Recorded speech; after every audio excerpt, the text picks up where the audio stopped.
तुम मेरी याद नहीं हो माँ। तुम मेरी जिंदगी का वो हिस्सा हो जो मेरे अंदर आज भी जिंदा है। जब तुमने आंखें बंद की तो दिल ये मानने को तैयार ही नहीं था कि तुम वाकई चली गई हो। तुम्हें मिट्टी के हवाले करने तक दिल यही कहता रहा कि अभी कुछ होगा। तुम अचानक आंखें खोलोगी और सब पहले जैसा हो जाएगा।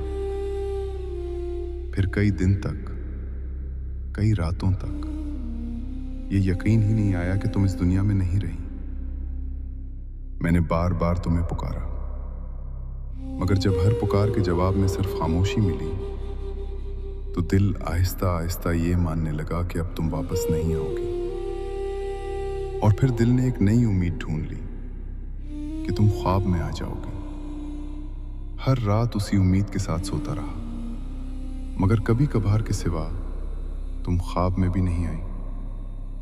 लोगों ने कहा तुम माँ को बहुत याद करते हो, इसीलिए वो ख्वाब में नहीं आती। मैंने सोचा ये भी अजीब बात है। उसूल तो ये है कि जिस चीज को इंसान ज्यादा सोचता है वही ख्वाबों में ज्यादा आती है।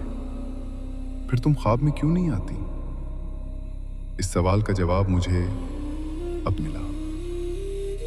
माँ, तुम इस दुनिया से आगे एक और आलम में जा चुकी हो, और कुदरत का यही निजाम है कि जो लोग हमसे जुदा हो जाएं, उन्हें एक हद से ज्यादा याद ना किया जाए।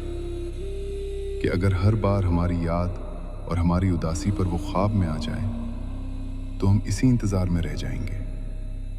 हम ये समझने लगेंगे कि हम उदास होंगे तो वो मिलने आ जाएंगे, और फिर जुदाई का दर्द कम होने के बजाय और बढ़ता जाएगा। माँ, मैं जान गया हूं कुदरत का निजाम यही है। मुझे एक हद के बाद तुम्हें याद नहीं रखना चाहिए, मगर मुझसे नहीं हो पाता। तुम्हें याद क्या करना, तुम तो भूलती ही नहीं हो।